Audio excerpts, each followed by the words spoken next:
Chapter 1. It's been said that we are alone, by ourselves in this vast ocean of black with its occasional twinkling pearls of light. We are a unique event of biology where none should exist. That, as it were, we began as a single cell that defied the universe in some protoplasmic struggle to evolve, and there is no one to rescue man from himself but himself. And a lot of folks say we've done a pretty good job of doing just that. I say poppycock to all of it. We can do better, be better, and it is the height of arrogance to assume we are all there is. Surely there is something, someone out there to show us the way. The Harvard Editorial, December 1st, 11450 CTD. The Blue Star was a 5-star luxury liner, completely intact, adrift, and dead millions of kilometres from its last recorded position 20 years ago. I was floating in the middle of the main passageway on Deck 9, looking for Suite 92-A. My suit light flashed across the bulkheads and cabin hatches. Well, I guess I should introduce myself before going any further. Hi, I'm Beatrice Serendipitous Christiansen. I know, it's a long name. My mother thought she was being clever, but I prefer B. Just plain and simple B. And what you're reading now is my diary. I finally decided to take her advice and keep one, though I'm not sure it's as important as she thinks it is. So why did I decide to start here? I don't know really. It's just one of the things that crossed my mind during the jump out to the Blue Star. So here we are. Anyway, I work for Spaulding Recovery Services, based out of Chalkis City, Chalkis. I'm the company's primary pilot and wreck diver.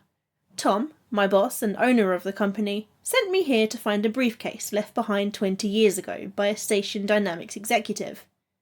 What's in the briefcase and why it's still important 2 decades after the Blue Star was abandoned?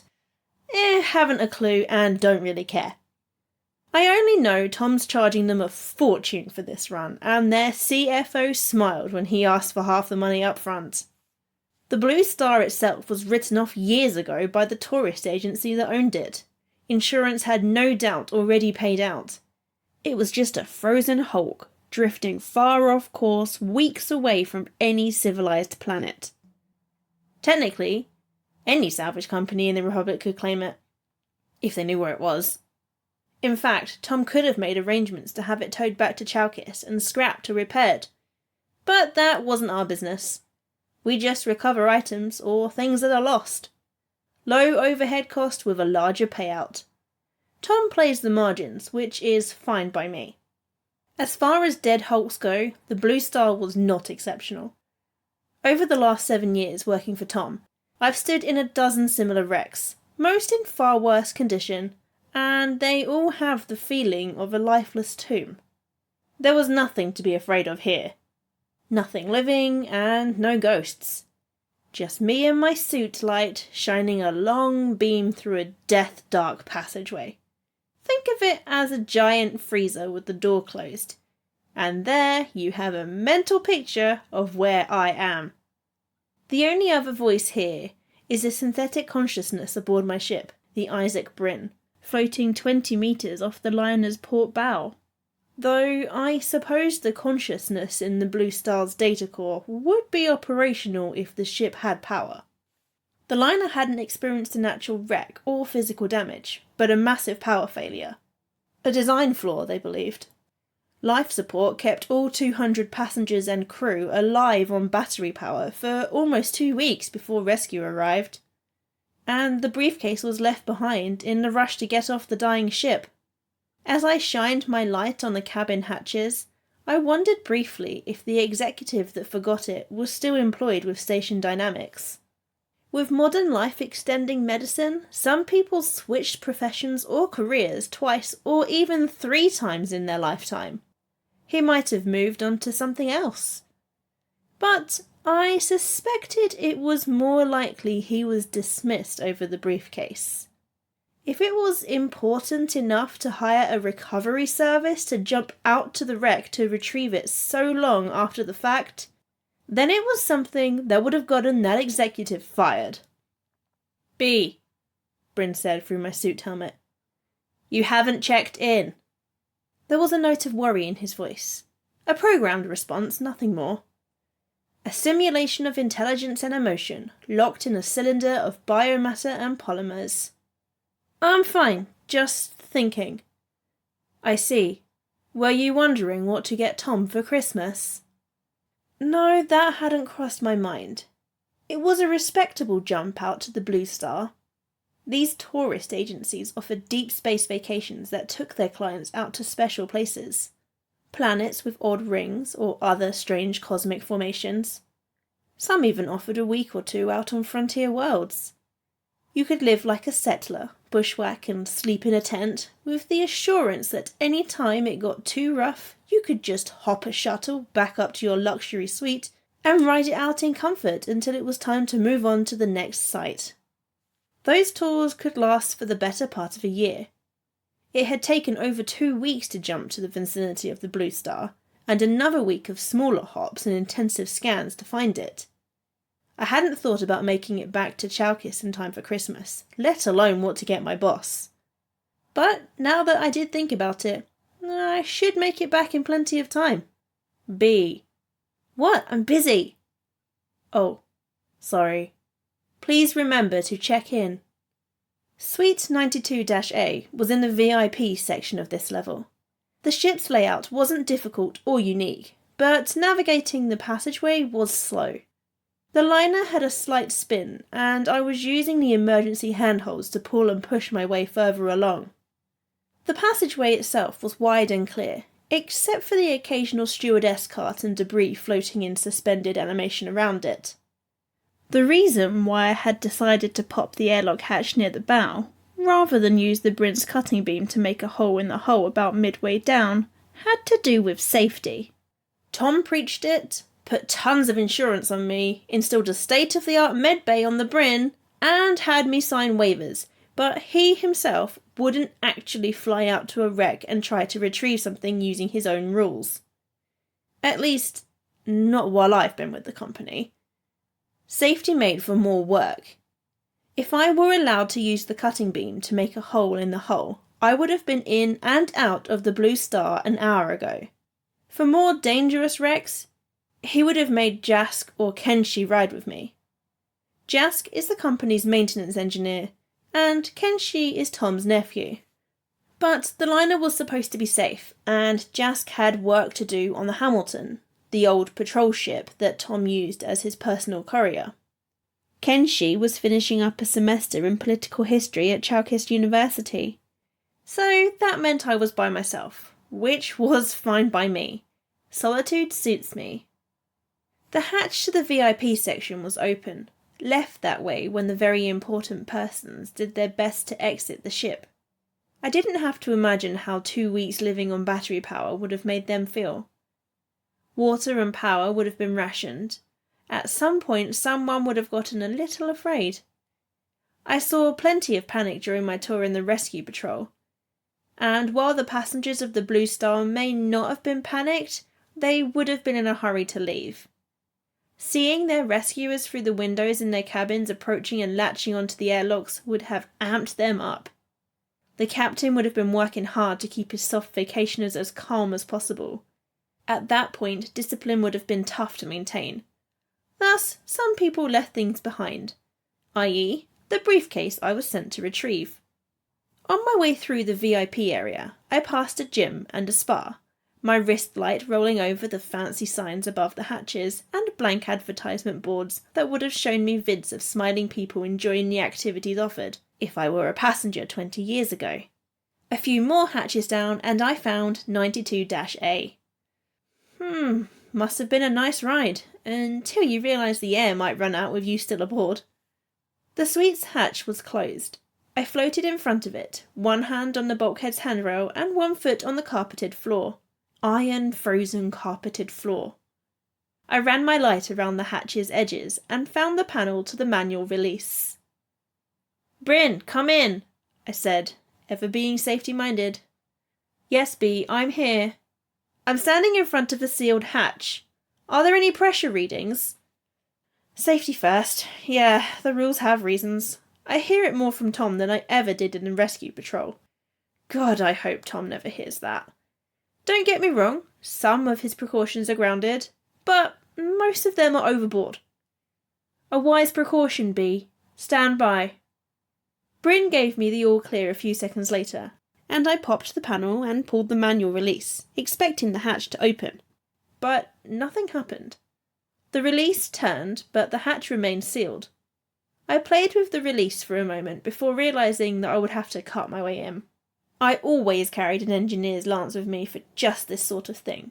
A girl should never be without her tools, if it be a dress and heels or an EV suit and cutting lance. The hatch was stubborn, and I had to cut the whole thing out of the bulkhead. In gravity it would have been easy, but in no gravity it takes practice. Often you have to do it one-handed, using the other hand to hold on to something, otherwise you just float away. These luxury liners have all the heavy stuff, like furniture, bolted down or moulded to the bulkheads for safety, but the suite was still cluttered. Everything from silverware, data hard copies and loose clothing hung motionless in a vacuum or clumped together in corners. I pushed aside a vase with frozen flowers and pulled myself inside. "I'm inside," I said, checking in for Bryn's benefit. "Should be back soon." "Very good, Bee. All steady over here." Pushing and pulling my way through the detritus of the main room, I shined my wrist light around, looking for the briefcase. The rep for Station Dynamics didn't know exactly what room it was supposed to be in, only that it was left in the suite. Given the circumstances of the executive's departure, it could be anywhere in here. Or dropped somewhere out on the passageway, lodged in some crevice, or buried underneath a pile of other junk. I made my way to the bedroom, fought with an open suitcase and bundle of clothes for a few moments that hovered just beyond the entry, then panned my light around, and there it was. It was flat against the cabin ceiling in a corner. Its silvery surface caused my light to reflect back, which is what caught my attention. "Found it," I said, pushing off the bulkhead and grabbing the briefcase. "Oh, good, Bee," Bryn said with a note of approval. I clipped the case to my tool belt and pushed it around my waist out of the way. Leaving the suite, I turned to head back up the passageway, then stopped. My light flickered across a small bar that was a little further down on the opposite side of the suite. On a whim, I made my way over to it and flashed my light around. It was one of those half-moon setups, sort of a small crescent against the bulkhead that formed the bar. A smiling stewardess would stand behind it with bottles of alcohol in clear cabinets behind her. I pulled myself inside the bar and opened one of the cabinets. The temperature was far below the freezing point for alcohol. In the bottles, the liquids had turned to cloudy ice. I rummaged through the cabinets until I found a bottle that was mostly full. It was labelled Original Maltese Scotch. "Ha! Found something for Tom," I said to myself. But Bryn thought I was talking to him. "What is it?" "A bottle of Scotch, at least 40 or 50 years old by now." "Can we say it's from both of us?" Sometimes the Bryn's SC was uncanny, simulated emotions or not. The Isaac Bryn was in its heyday when the Blue Star lost power and went adrift. Like the Hamilton, it was an old Chalkis rescue patrol ship, except the Bryn was a long-range tug. It was made for work, real work. 6 jointed arms folding up under its 21-metre oval-shaped hull, making it look like a grey and yellow beetle. Those arms could clamp onto things, hang on, or tear them apart. Tom's father purchased both ships when he was starting the business, and when Tom took over as CEO, the first thing he did was spend a lot of money restoring and updating them. That was before my time, but apparently there was a big fight about the money. Since my employment with the company, he's never shied from spending large amounts of it, that's for sure. The ships go in every 3 years for a full maintenance overhaul and firmware update. Tom was a sort of minor league playboy when he was young. He likes name brands and expensive things. I used to think he was simply keeping up his image, but he had a serious talk with me one day about how important the ships were to the business.